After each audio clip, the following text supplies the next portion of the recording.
오늘 우리에게 주신 하나님 말씀은 출애굽기 3장 7절에서 12절까지 말씀입니다. 출애굽기 3장 7절에서 12절까지 말씀입니다.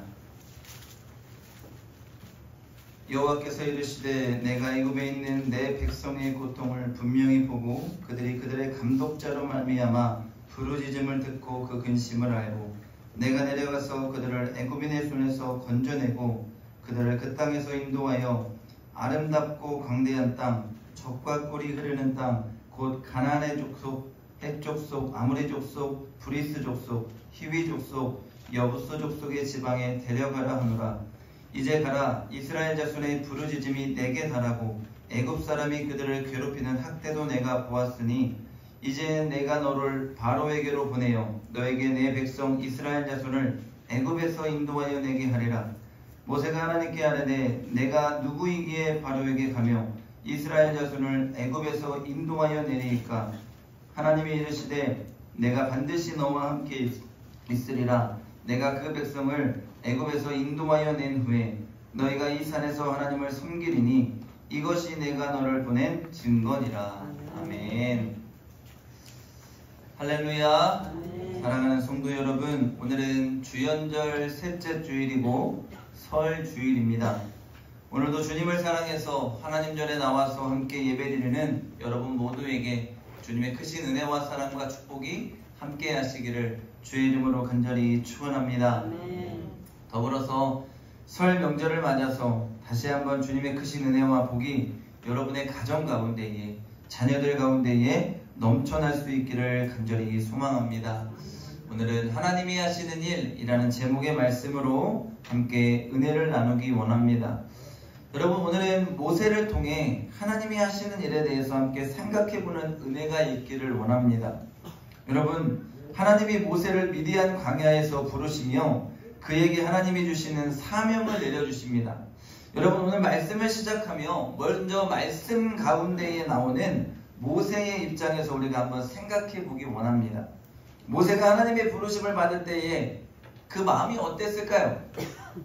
제가 모세였다면 이랬을 것 같습니다. 하나님 왜 지금입니까? 한번 생각을 한번 해보십시오. 제가 애굽의 왕자로 잘 나갈 때 그때 하나님은 어디 계셨습니까? 무엇 하셨습니까? 제가 애굽의 왕자로서 모든 기술을 익히고 그 나라의 지도자로 세워질 수 있는 기회가 있을 때 하나님은 그때는 무엇 하셨습니까? 그런데 이제는 다 잃어버리고 애굽의 문화도 애굽의 생활도, 아니 나이도 이제 80 먹어서 내 스스로 할 수 있는 것이 아무것도 없는 이때에 하나님 저에게 이런 사명을 주시는 이유가 뭡니까? 하나님 도대체 생각이 있으십니까?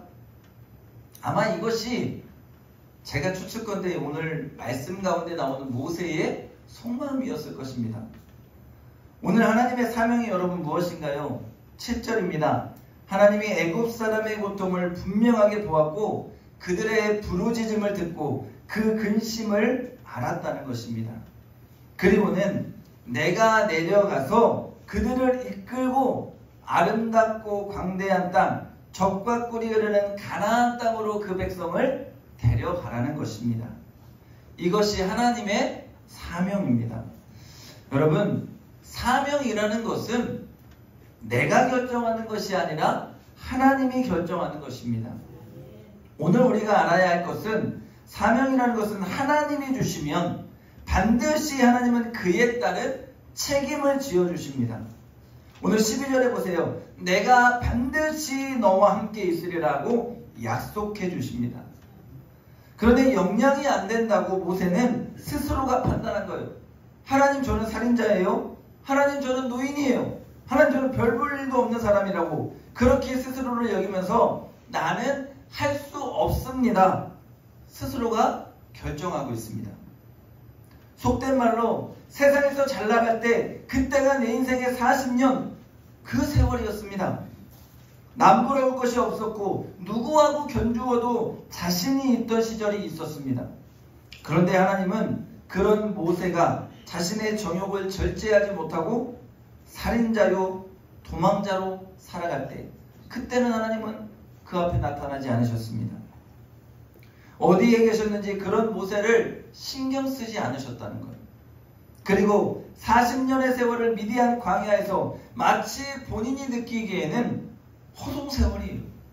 별 볼 일 없는 사람이 되었고 정말로 힘없는 노인이 되었을 그때에 모세의 입장에서 모든 자신감이 다 떨어졌을 그때에 하나님은 사명을 주시는 거예요.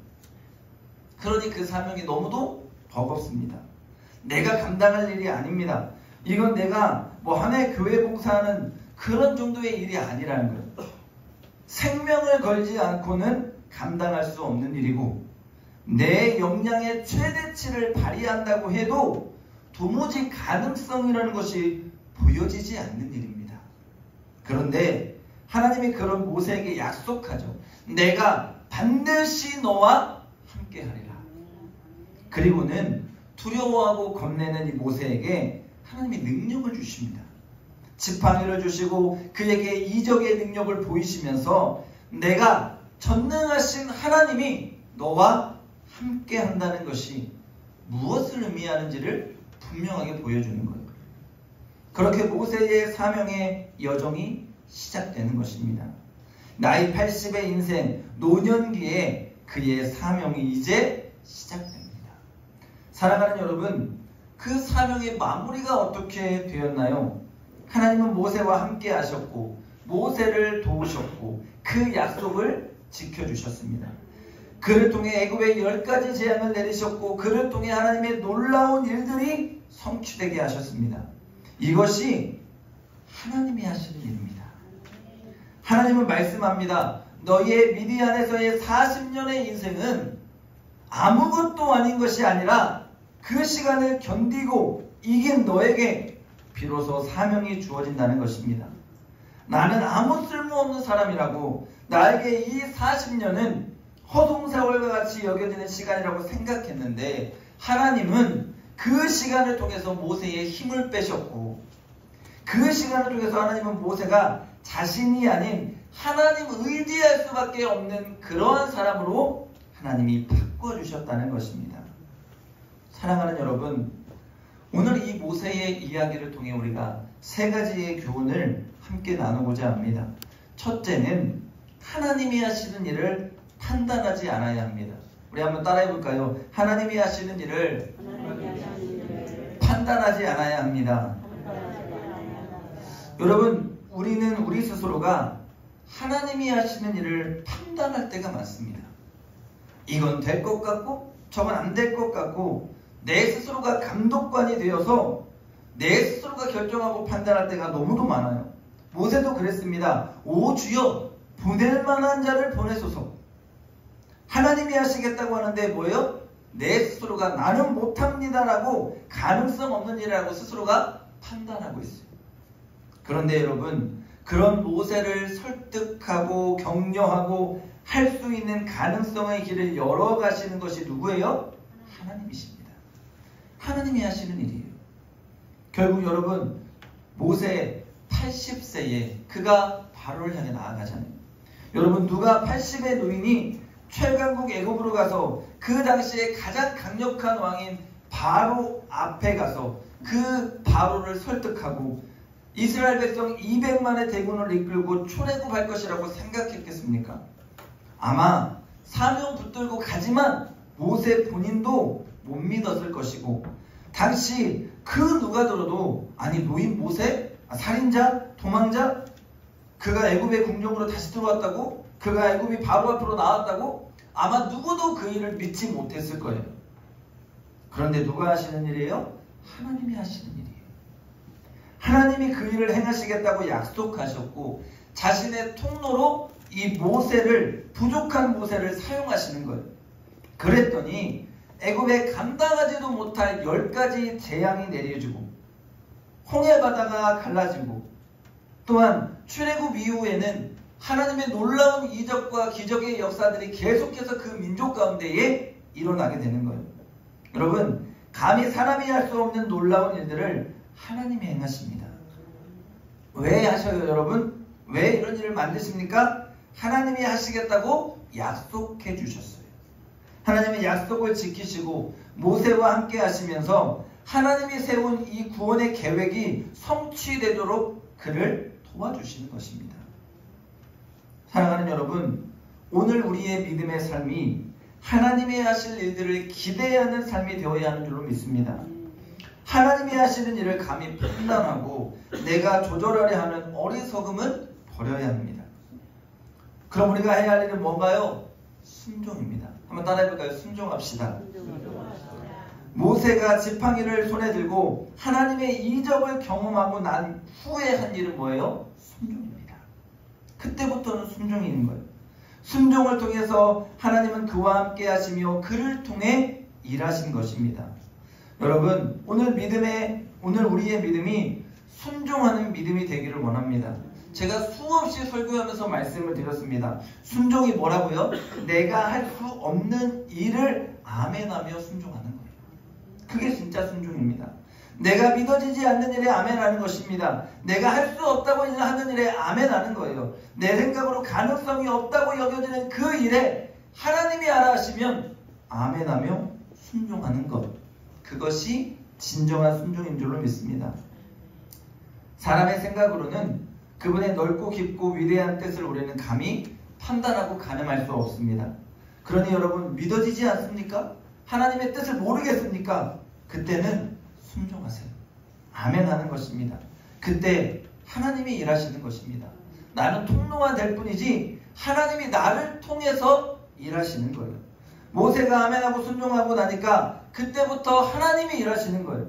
하나님이 이적과 기적 만드시고 하나님이 10가지 재앙 내리시고 하나님이 홍해 바다도 갈라주시고 광야 가운데에 고난 가운데에 하나님이 모든 문제를 풀어가게 하시는 것입니다. 내가 했습니다 하나님 말할 수 있는 것이 모세 가운데는 하나도 없어요. 다 하나님이 그 모든 일들을 감당케 해주시는 거예요.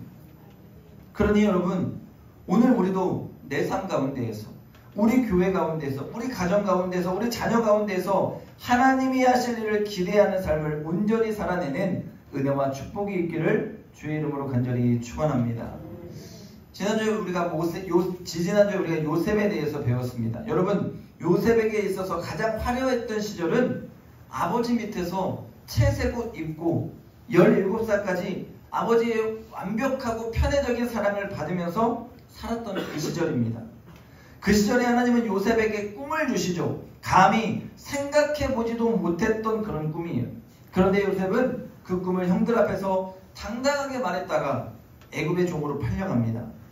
여러분, 애굽에서의 삶은 11년은 종살이요 2년은 감옥살이입니다. 그 시간은 요셉에게는 가장 힘들고 지옥 같은 시간이었습니다. 아마 생각하기도 싫은 시간인데 그 시간은 내 인생에서 좀 없었으면 좋겠다라고 생각하는 그런 시간일 거예요. 그런데 하나님은 그 시간을 견디고 인내하며 살아온 그 요셉을 통해 일하시는 거예요. 그리고 마침내 때가 되었을 때에 그를 애굽의 총리라는 자리에 앉히시고 그 사명을 주십니다. 요셉이 뭐예요? 순종한 거예요. 그리고 그 일을 이루는 건 누구예요? 하나님이에요. 하나님이 하시는 일인 겁니다. 오늘 우리의 삶에도 마찬가지예요. 때로는 이해하지 못하는 하나님, 때로는 이해할 수 없는 하나님, 내 삶을, 우리 자녀의 삶을, 우리 가정의 삶을 이끌어 가실 때마다 이해하지 못할 때가 있습니다. 그런데 우리가 그때 고백할 것은 불평이요 원망이 아니라, 내 스스로 판단하는 것이 아니라, 내가 하나님 조종하는 것이 아니라 하나님이 이루시는 그 일 가운데에 믿음으로 순종하는 겁니다. 그 시간은 견디는 시간이 될 수도 있습니다. 그 시간은 인내하는 시간이 될 수도 있습니다. 그 시간은 매달리는 시간이 될 수도 있습니다. 하지만 그렇게 주님을 붙들고 매달리고 기도하고 간구할 때에 하나님이 일을 만드시는 거예요. 나는 감히 도대체 그분의 뜻이 무엇인지를 이해할 수 없습니다. 그런데 하나님은 후에, 한참이 지난 그 후에 하나님이 나에게 이런 일을 행하셨다고, 놀라운 일을 행하셨다고, 하나님이 하시는 일은 이런 일이었다라고 고백하는 역사가 저는 우리 가운데 있게 될 줄로 확신합니다. 이사야 55장 8절에서 9절입니다. 이는 내 생각이 너희의 생각과 다르며 내 길은 너희의 길과 다름이니라. 여호와의 말씀이니라. 여러분 어떻습니까? 하나님의 생각과 내 생각이 다를 때는 하나님이 언제나 옳습니다. 언제나 하나님이 맞습니다. 언제나 하나님이 정답입니다. 그러니 나는 그분이 결정하는 그 사항에 순종하고 따르는 그런 은혜가 있기를 주의 이름으로 간절히 축원합니다. 제가 우리 맹산교회에 처음 오게 될 때 말씀을 드렸습니다. 선배 목사님이 우리 맹산교회 오래요. 제가 처음엔 거절했습니다. 못 가겠습니다. 못 가겠어요. 저는 막막했거든요. 왜냐하면 제가 보기보다 욕심이 많아요. 그래서 더 좋은 교회도 가고 싶었고 아이들을 교육할 수 있는 그런 교회로 가고 싶었어요. 그것이 인간적인 생각이에요. 누구나 그런 생각을 했을 거예요. 근데 못 가겠어요. 근데 기도하는데 하나님이 뭐래요? 순종하래요. 순종해야 된대요. 순종하고 왔습니다. 그때부터 제가 하나님 앞에 기도했습니다. 하나님, 멈추지 않는 교회가 되게 하여 주옵소서. 매일매일 기도하는 것은 내가 하나님의 통로가 되기를 원합니다. 복의 통로가 되기를 원하고 성장의 통로가 되기를 원하고 우리 모든 성도들의 통로가 되기를 원합니다. 그때부터 하나님 앞에 목표를 세우고 기도하는 것마다 하나님이 이루어 주시는 거예요. 하나씩 하나씩 이루시는 하나님의 뜻을 보게 되는 거예요. 제가 잘났다고 하는 게 아니라 누가 하시는 일이라고요? 하나님이 하시는 거예요. 우리가 많은 숫자적인 부흥은 없지만 이렇게 하나님의 은혜 가운데에 날마다 교회가 성장하는 것은 하나님이 하시는 일입니다. 여러분, 우리 하나님이 우리의 기도를 들으시고 우리와 함께 하십니다. 우리가 순종할 때에 하나님이 우리를 통해 일하실 줄로 믿습니다. 그러니 날마다 하나님이 하실 일들을 기대하시고 주 앞에 순종할 수 있는 은혜가 있기를 주의 이름으로 간절히 축원합니다. 둘째는 하나님은 그 백성의 부르짖음과 간구함을 들으십니다. 여러분, 왜 하나님이 모세라는 인물을 불렀을까요? 이미 하나님의 계획은 우리보다 훨씬 더 앞서고 있습니다. 그런데 하나님이 모세에게 너를 왜 불렀는지를 9절에 말씀합니다. 이스라엘 자손의 부르짖음이 내게 달하고 내가 그 기도를 들었다는 것입니다. 그 부르짖음의 기도를 들으시고 하나님이 모세를 쓰시려는 계획을 세우셨고 그 계획 가운데 하나님이 함께 하시겠다는 것입니다. 하나님은 그 기도를 들으시고는 그 기도에 응답하시는 하나님이십니다. 그냥 응답이 아니죠. 우리가 성경을 보면 애굽에 10가지 재앙이 내려요. 홍해 바다가 갈라져요. 만나와 메추라기를 먹이셔요. 반석에서 물이 나오게 하셔요. 뭐예요?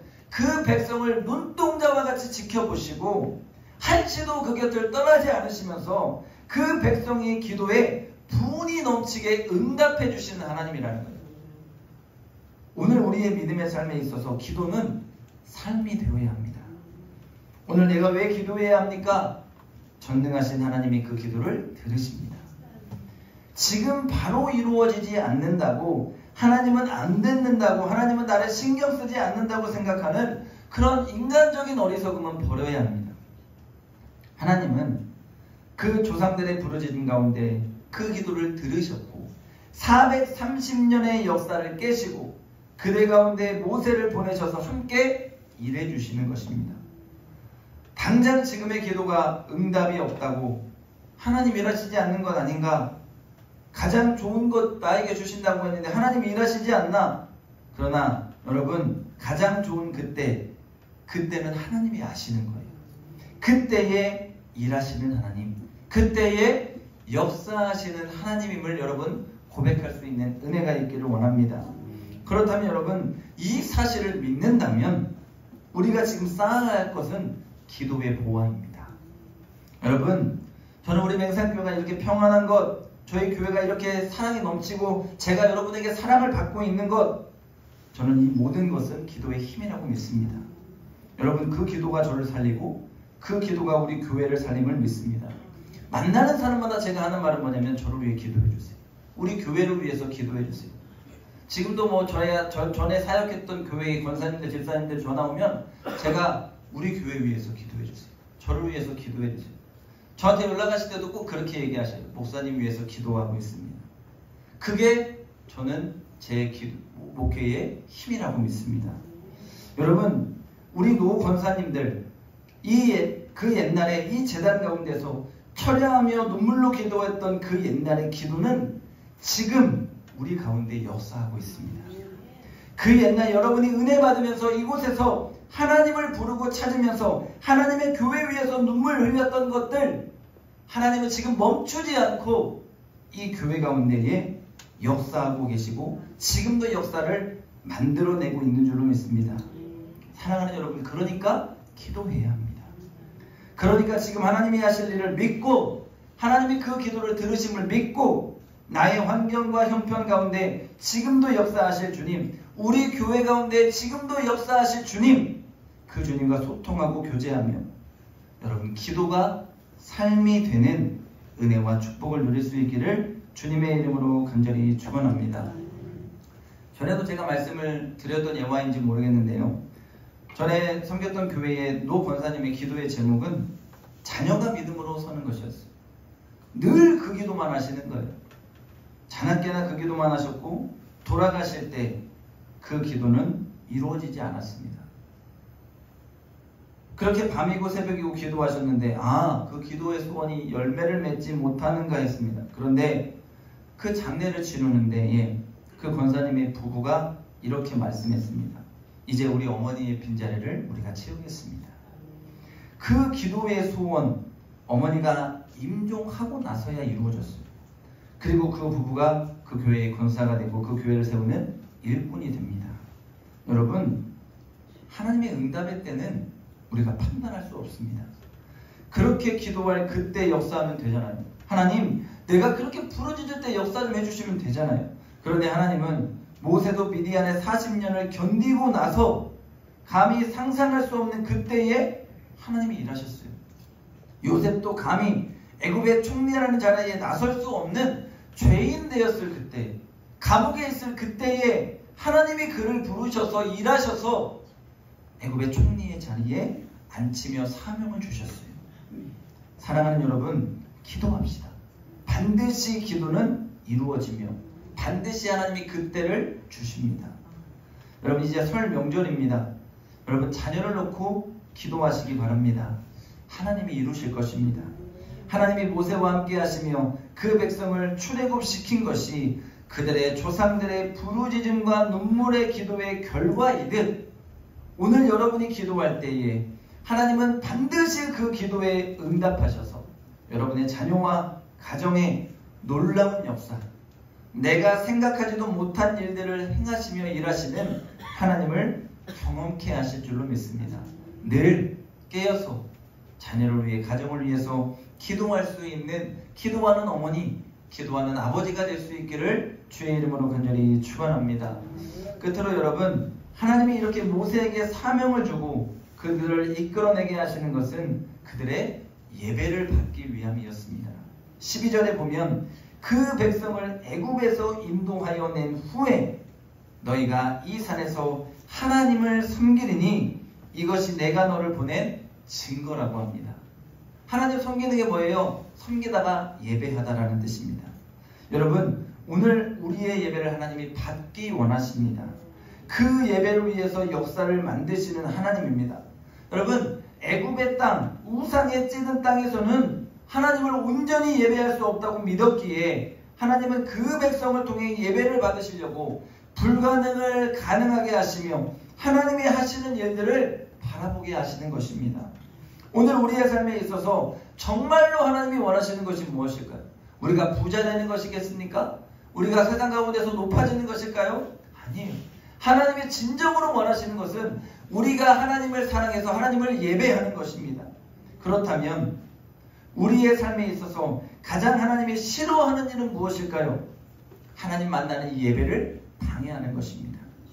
하나님은 그 예배를 받으시려고 예배에 방해가 되는, 그 땅을 나오게 하는데 방해가 되는 모든 애굽의 신들, 10가지 신들을 재앙을 내리시면서 하나님이 그 모든 것보다 위대함을 보여주셨습니다. 여러분, 애굽의 군대에게서 살아남게 하시고 그 백성을 약속의 땅으로 이끌어 가셔서 그 백성의 예배를 받으시는 것입니다.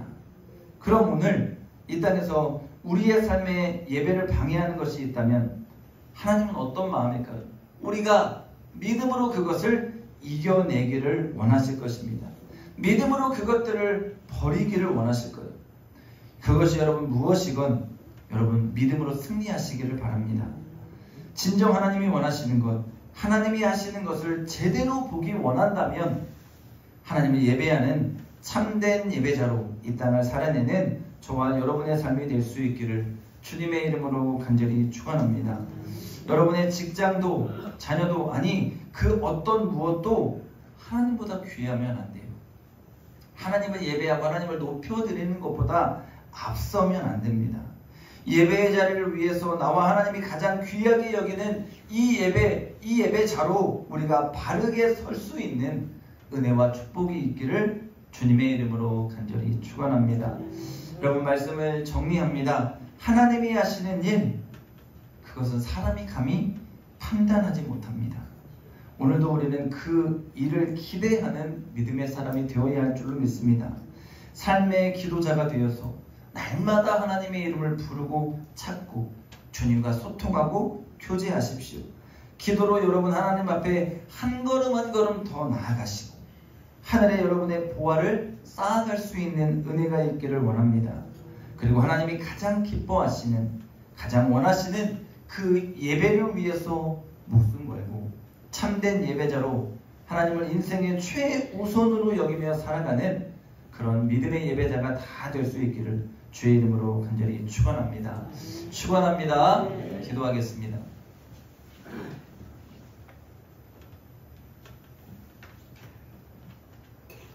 걸어가신 아버지 하나님 감사합니다. 복된 주일을 우리에게 허락하시고 주 앞에 나와서 신령과 진정으로 예배드리며 말씀으로 은혜를 누리게 하시니 감사합니다. 하나님, 하나님이 하시는 일을 그 일에 순종하게 하시고 그 일을 기대할 수 있는 믿음 주시고 날마다 주님과 소통하고 교제하며 예배의 자리를 사모하며 나오는 사랑하는 믿음의 성도들의 삶이 다 될 수 있도록 하나님 함께하여 주시옵소서. 감사드리며 예수님의 이름으로 기도합니다. 아멘.